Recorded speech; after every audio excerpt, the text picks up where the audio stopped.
All right, it looks like we're live. It looks like internet, we have your approval. We have your approval, internet. We did So it. stoked. Did it. We're doing a live a Get Your News On with Ron bonus.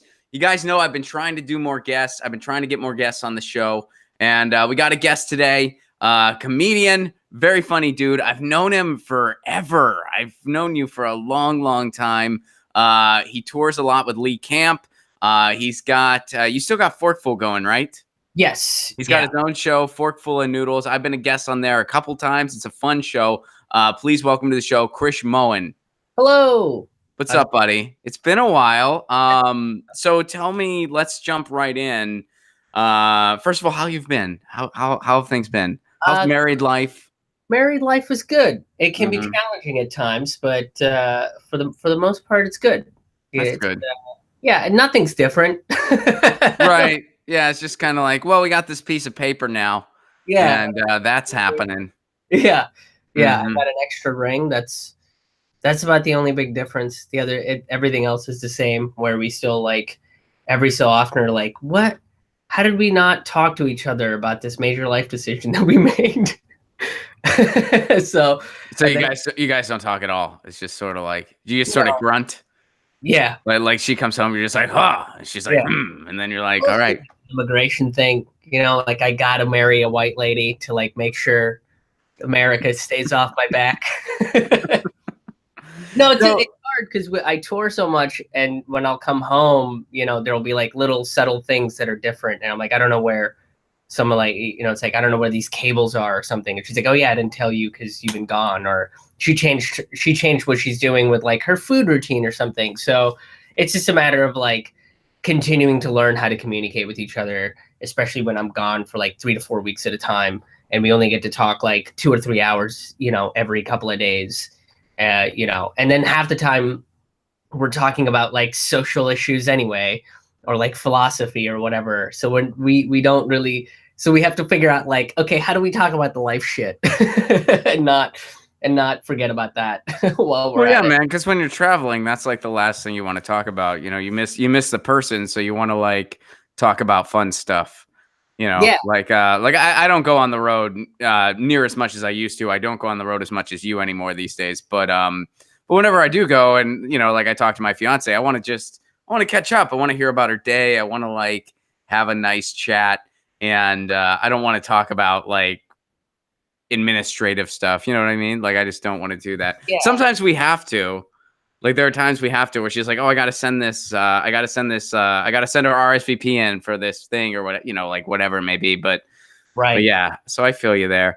All right, so let's get into the album. So how are you releasing this? Is this going to be like a kind of a video special or an album or a download or a little bit of both? Like what is the actual product? Yeah, it's a little bit of both. There is a video component to it that was recorded at a house show in Huntsville, and I chose that show specifically because I think there's maybe only been one real special where it's been recorded at a house, which was like Maria Bamford's show that she did for her parents. But like we do house shows at our place, and it's super rad, and the community that comes out to support the show, like it is. I think doing house shows is very different from doing shows at any other venue or any other place that you could do shows at, because those people are specifically there to see the show, and it's a very like open-minded and giving audience that's willing to go along with damn near anything.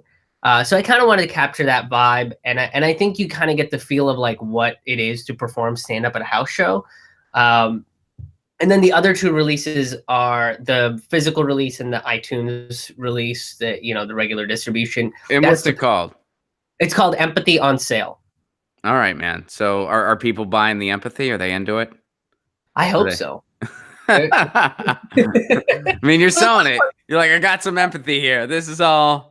I'm trying to help everybody. I'm trying to listen to Is the cover like you at a farmer's market and everybody else has like something like someone has oranges and somebody has like whatever else, and then you're just like empathy. I got it. You want to be like $3 for a bushel, which means hug. That's what I got. Empathy. Is that you can use that if you want. If you don't have the cover yet, feel free to run with that. I actually just got the cover from It's not the farmer's market thing. not the farmer's market thing. It's kind of close. All right.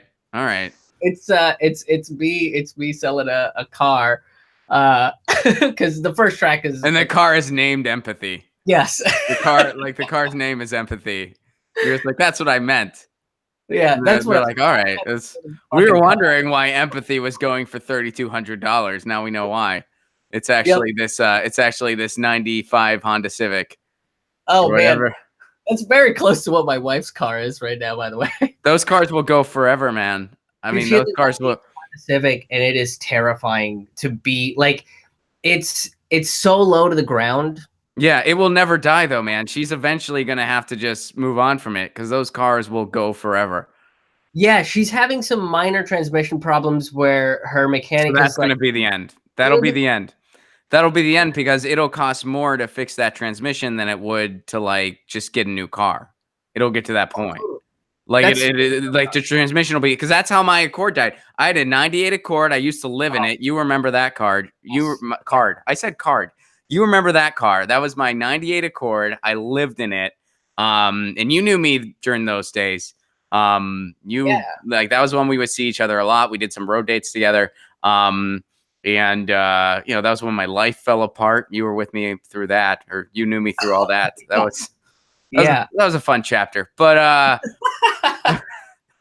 the fun challenging chapter. Memory lane.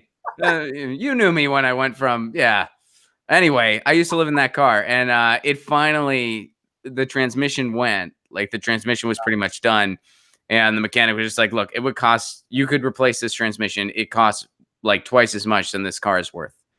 And that's when I just traded in for parts and got a different vehicle. But yeah, that's once the transmission goes, that's the only way that car will kind of die. It won't die completely. Like they'll just make it, anyway, or they'll get the parts or something. Drive it is basically where we're at. Well, it'll get to the point where it's like you won't be able to go like over 40 miles an hour. So it'll just be like, stay on neighborhood streets, and that's all you can do with this. Because it's like replacing the transmission is just, and it's not the safest thing in the world. So anyway, a short distance car, which is great. Yeah. I like how this is turned into like car talk with two grossly unqualified people. That's what. That's what this interview's become, like car talk with two like there's gonna be like mechanics in the comment section going like, what the fuck is this? How do they drive this much and know so little about cars? That's amazing. That's how I learned about cars. No, me too. I know a little bit now, and it's because of driving 45 weeks a year. Yeah, but there's a failure. It's like I just learned 4 new things and how expensive all of those things are. And then like every new city I go to, it's just like, did you guys know that there's electrical sensors in the car? And they're like, how did you not know this? You drive it. Did you know that both tires have brakes? Did you know that? There's a set. Yeah. So you, in your press release, you mentioned that you walked 100 people in Maryland. Is that right? Yeah, in Cumberland, Maryland. So what happened? I did a show at a casino, which I kind of took this gig in being like a little bit of a challenge for me to see if I can talk to people that live in very small rural conservative towns where this is their entertainment night.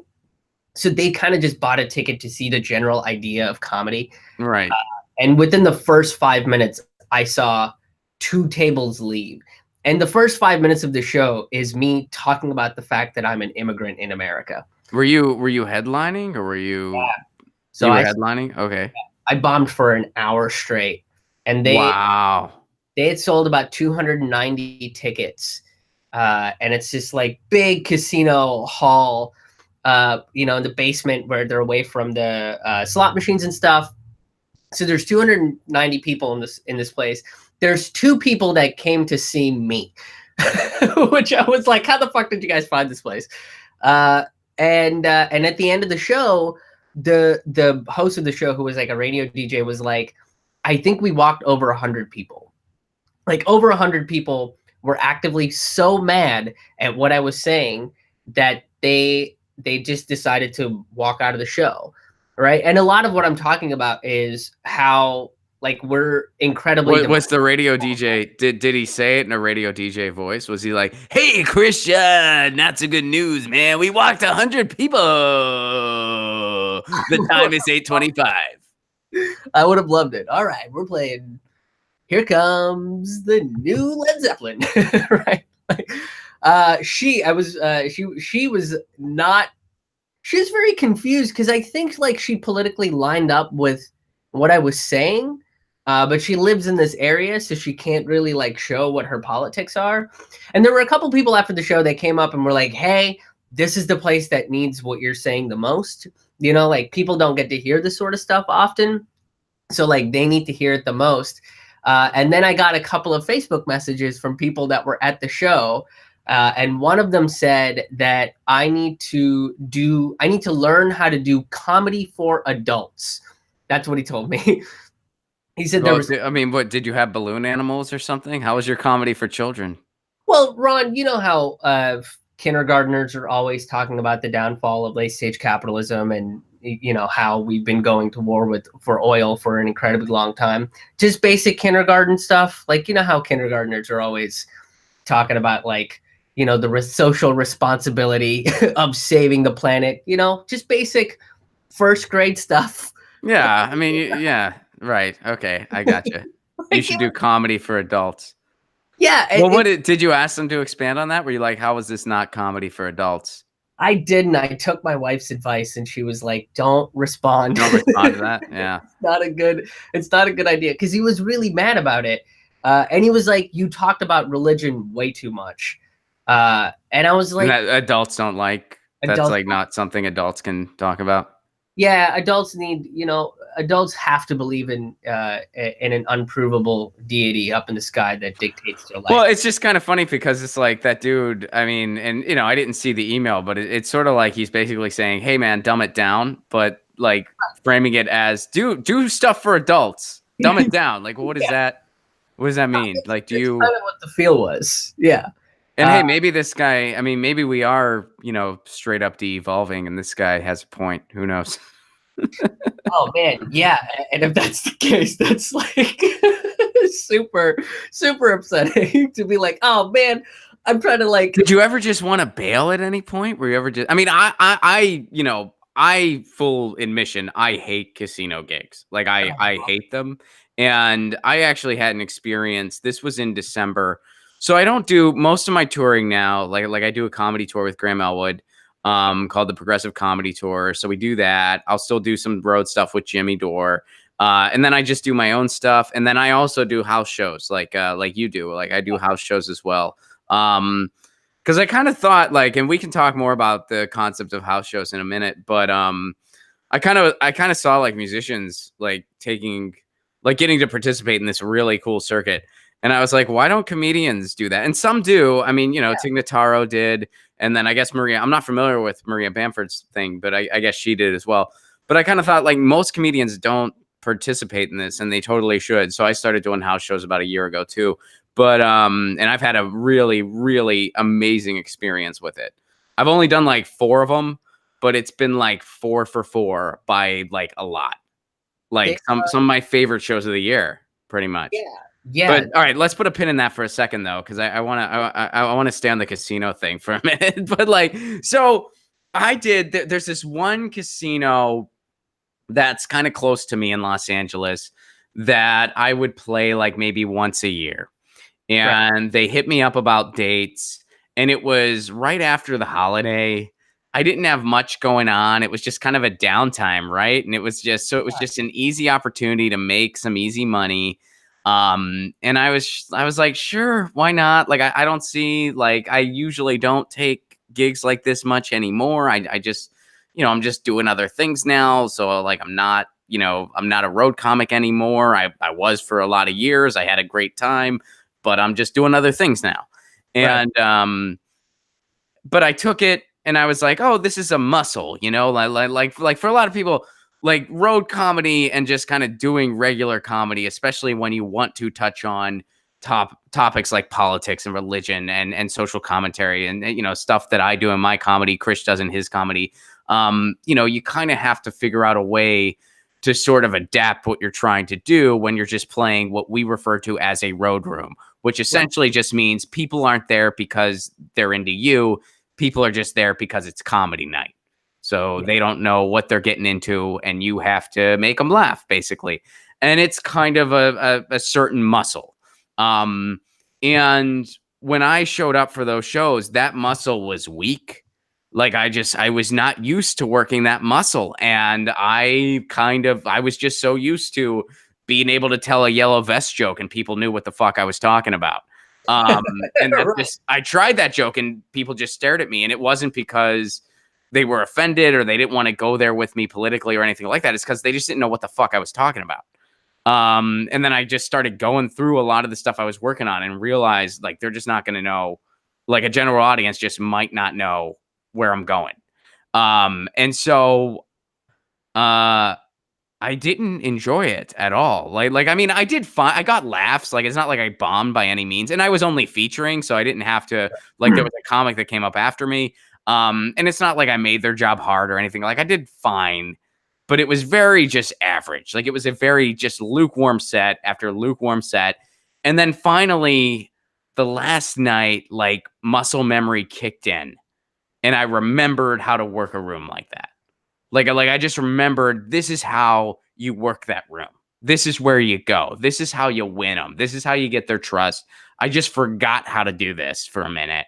And I slowly remembered. Like every set, I got a little better because I was just working that muscle again. And there's nothing wrong with that muscle. It's a great muscle to have. But I was kind of just like, I'm probably, hopefully, never gonna do this again because I've moved on as far as what I'm doing as a creative person. And I don't know, like this doesn't need to be part of my wheelhouse anymore. That's kind of how I felt after I did that show. There were points where I thought about bailing, and then I was like you were just like, what if I just walk off?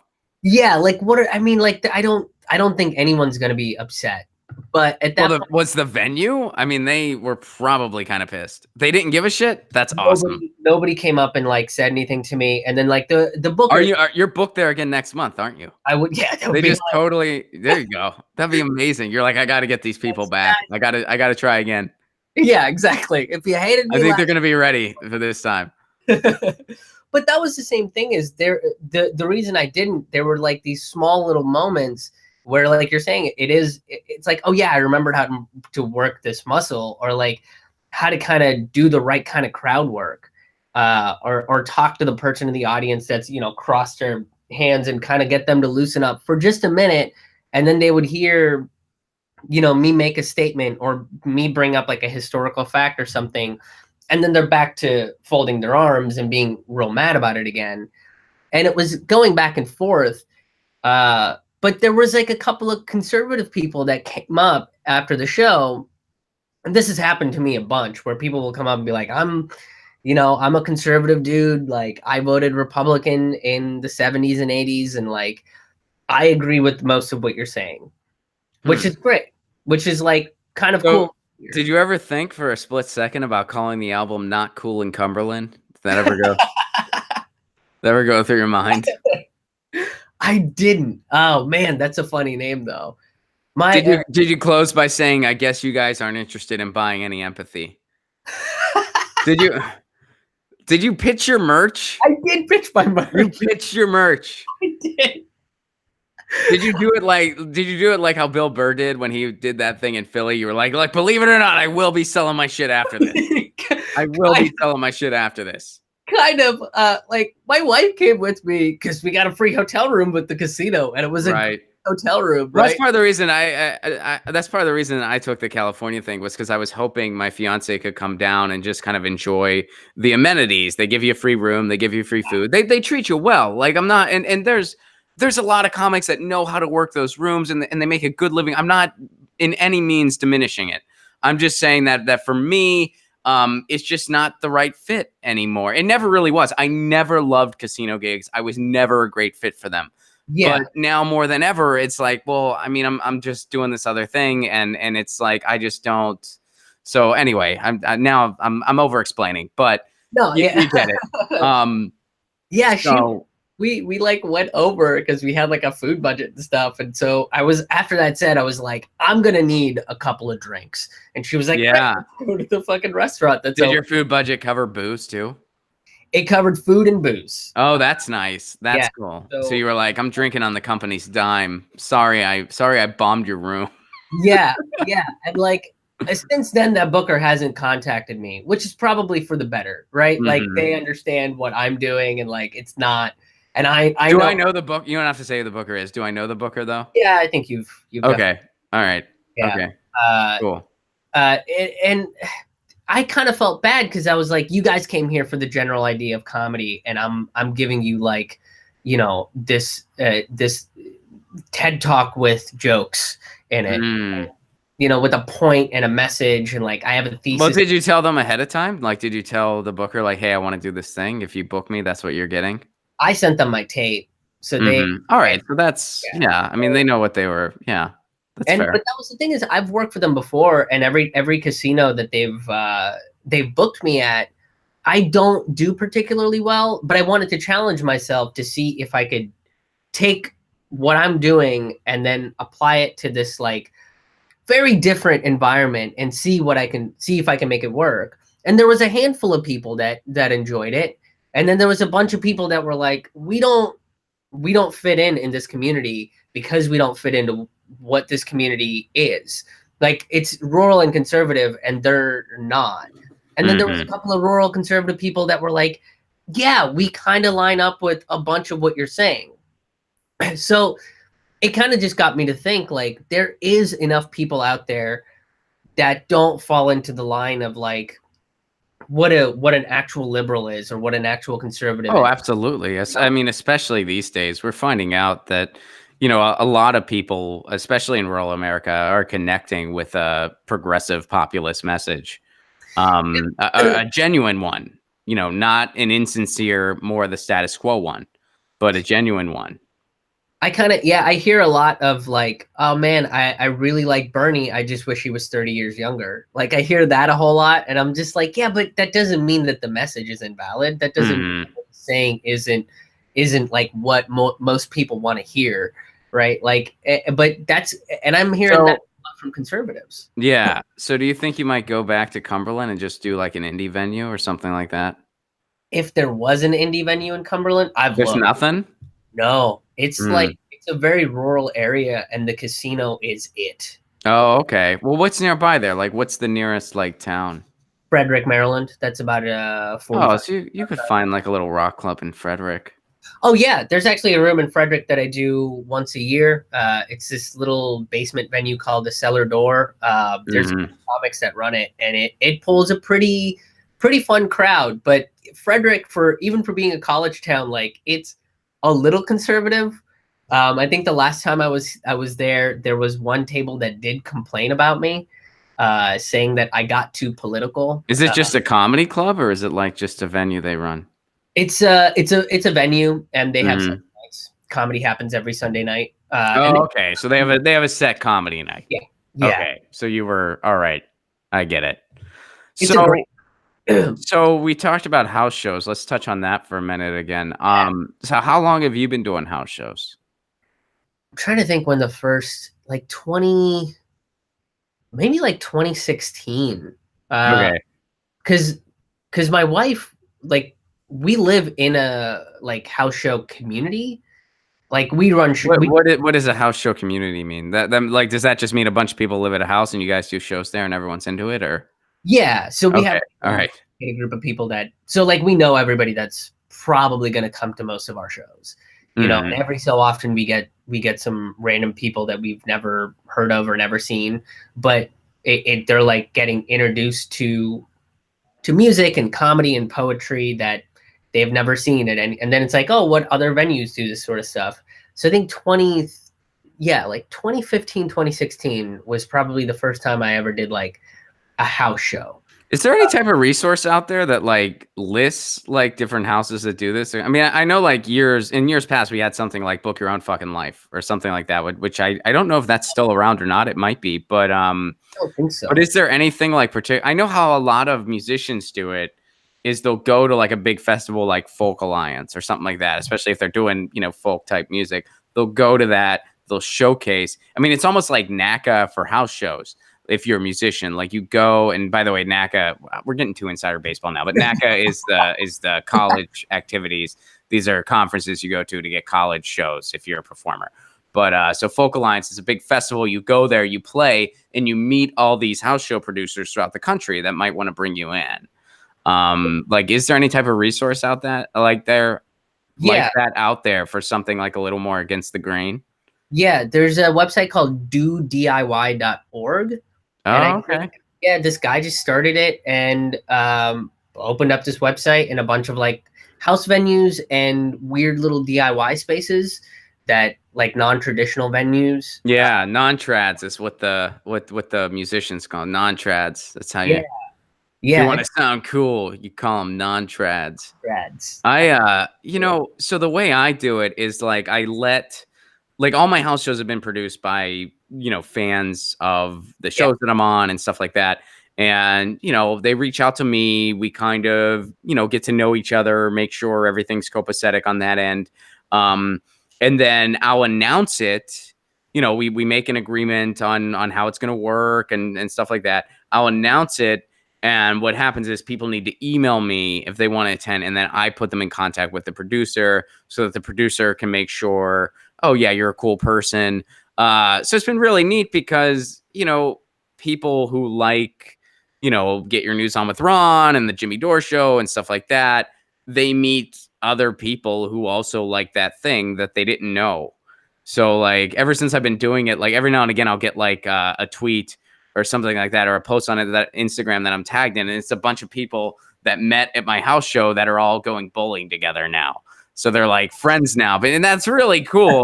Yeah, yeah. The ironic thing is, I'm usually just home by myself doing nothing, and I'm like, well, I guess if I lived there, I would have had something to do tonight. Fuck, why helping out other people with their social lives and mine still bullshit? That's kind of how I feel too. It's like we've had a bunch of people that have like come to shows that we've run at houses, our house and stuff, and like just like living room concerts or whatever. And we've gotten a bunch of like new musicians that don't, like they're too intimidated to go to like the bigger open mics or anything. And we're like, oh man, we finally have a weekend off to just be at home with each other. Yeah. And then we see them and they're like, well, I'm playing this sold out show, and we're like, bah, fuck, okay, cool. Well, that's the thing. Like, if I'm like, for me, it's just like if I'm on the road, I'm on the road. If I'm booked doing a spot, I'm booked doing a spot. Right. If my fiance's off, we're doing something together. But if it's one of those things, I don't have any of those things. My fiance's working. I'm just like, well, what the fuck? Like, I'm already down to like the fourth potential of what could happen tonight. So I don't know. I mean, I'm already like, well, what happens next? I don't know. Like I try to be an outgoing person and stay incommunicado with my friends and stuff. But it's Los Angeles. They have stuff going on, and it's just I don't know.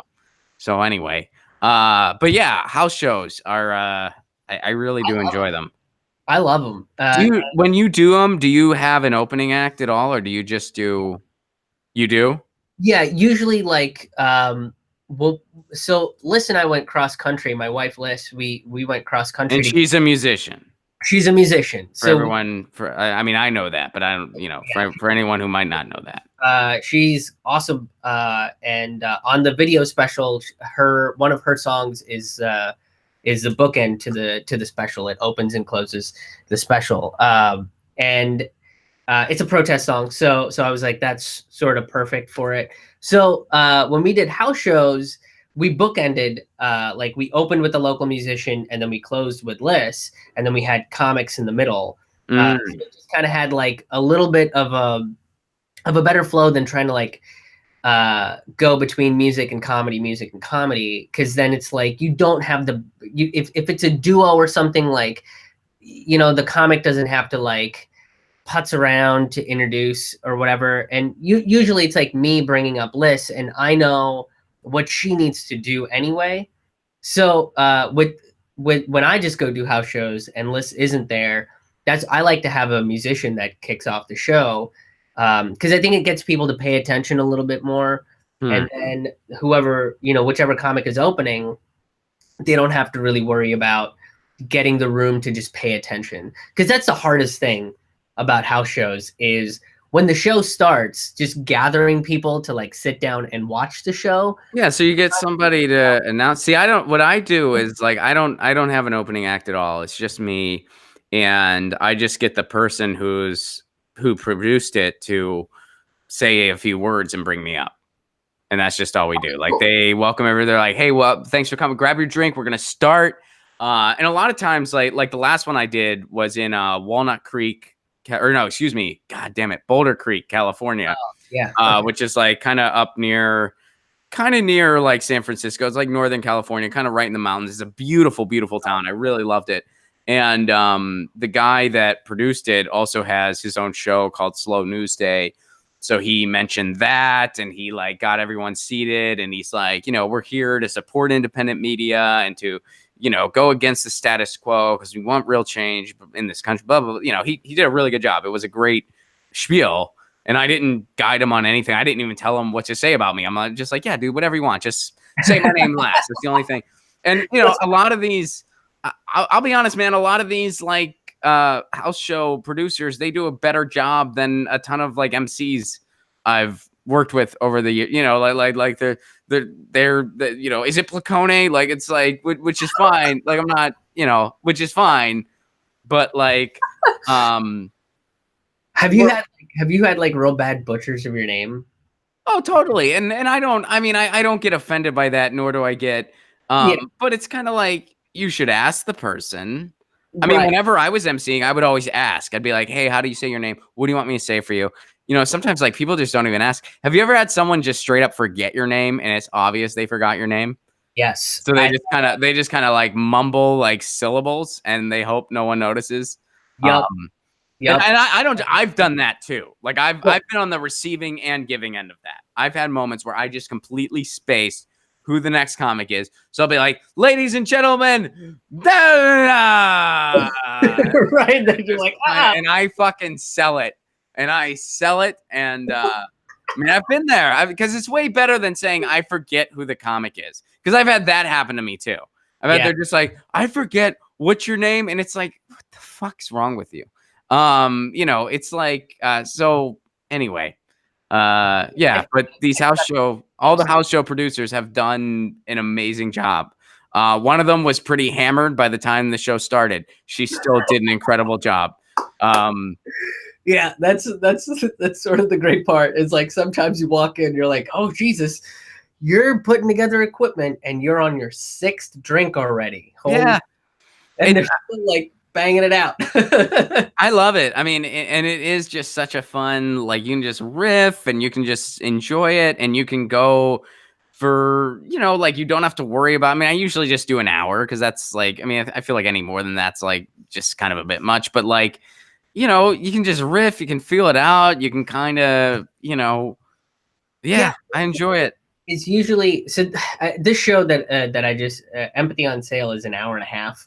Because I just, but that was the thing with the house show is I didn't feel like the audience had gotten bored or they had somewhere else to be, or like I don't have to worry about the venue having to like change the room over because there's a DJ that's about to play at 10. Yeah, you don't have to worry about check drop. You don't have to worry about any of that. Yeah, all that stuff. So it just becomes a lot more of like a lot more fun and casual of an atmosphere. And that's what, like, yeah, the riffing aspect of it is like I have gone on these like side tangents for 10 or 15 minutes, and then it's like, what the fuck what were we talking about? Oh, right, the KKK. It's like, and then now we have to like figure out how to veer back into that.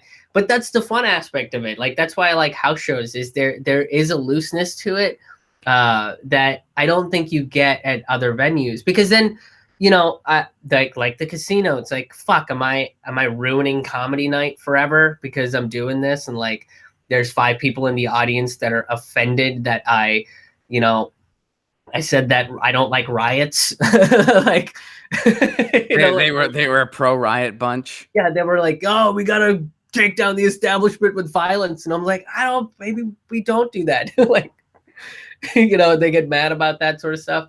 So Wait, there was a group that got mad about that. There's a couple people that are on the left that that say the only way that you can drive actual change is through violent revolution. No, I understand that. I'm saying they were in Cumberland. Oh, no. Okay, all right. I was misunderstanding. I thought you were talking about the casino gig again. There was a table of people that were like, "No, we need," and I was like, "Oh, really? They were." That's odd. I wouldn't expect a group like that at a casino gig, but okay. All right. They were All there right. to burn the casino down, and I was preventing it through my pacifism. So, Okay. All right, cool, man. So where can people learn more about the special? they can go to my website, which is ramennoodlescomedy.com. It's RAMAN noodlescomedy.com. Ramen Noodles Comedy. The special is called Empathy on Sale. You're selling it. Yeah, You got empathy. I We all do. need a little more empathy. Yeah. What tour dates do you have coming up? I'm going to be in Fort Wayne at Wunderkamer this Thursday, and in Bloomington, Indiana at the Dimensions Gallery in Artisan Alley on Friday. And then Nice, man. That's my college town. I was just there, actually. I love Bloomington. Bloomington's great, man. I was just there. So I was in Bloomington for a family matter. But I went to Indianapolis. I did a show in Indianapolis, and it was a lot of fun. I think you referred me to the person I worked with, actually. Oh, was it Lo-Fi? Yeah, because it was a weird situation because I wanted like a random date at a random time. Right. And I knew that. And I just said, like, I was like, look, I'm in town on a family thing. I just want to do a show the night before or like the night after, but I don't want to be spending a bunch of time in Indiana. So there's like a window of like 2 nights that would work. And they happen to have just a random 7:30 on a Wednesday open, which is not the easiest time in the world, but it worked perfectly for my schedule. So we did it, and we ended up having a blast. That's awesome. But yeah, man. All right. So you're going to be in Bloomington on Friday night, Fort Wayne on Wednesday night? Thursday night. All right. And all your other tour dates are available at ramennoodlescomedy.com, as well as information about the special. Yes. Awesome. Go to ramennoodlescomedy.com. You can get all that information. Have you ever thought about switching it up to krishmohan.com? I have. I need to talk to WordPress about trying to figure out how to do that whole big switch. But doing that back-end website switching shit is... That's a pain in the ass. Yeah. So I'm not on the road in July this year because that's notoriously been the worst time for me to be on the road. Summers can be brutal. Festival. Yeah, it's nobody comes out, and the people that do kind of get tired very quickly because it's hot. So I'm kind of staying put and trying to work on just kind of being home and working on more content stuff, but switching the website over to a little bit easier of a URL is... Well, it's just, I mean, at one point in time, and I know this because I've known you forever. I mean, we knew each other back in the, back in like all the open mic Pittsburgh days because we're both from Pittsburgh. I mean, that was sort of like a branding thing for you, but you don't use that anymore. No, I stopped using it for a while, and then that was the thing is like I tried to switch it at one point, but then the process of it was so long that I just it just fell by. Yeah. So this year I'm like, tell you, I got in an argument with this girl because she kept on telling me your name's Chris. Oh my God, who? Well, I'm not going to name names on a public forum, but it was someone that knew you, and this was like back when I still lived in Pittsburgh, and she went to the same university as you. She went to La Roche. Yeah. And she was, your name came up, and I was like, oh yeah, I'm friends with that guy. He's a great comic. We've been friends forever.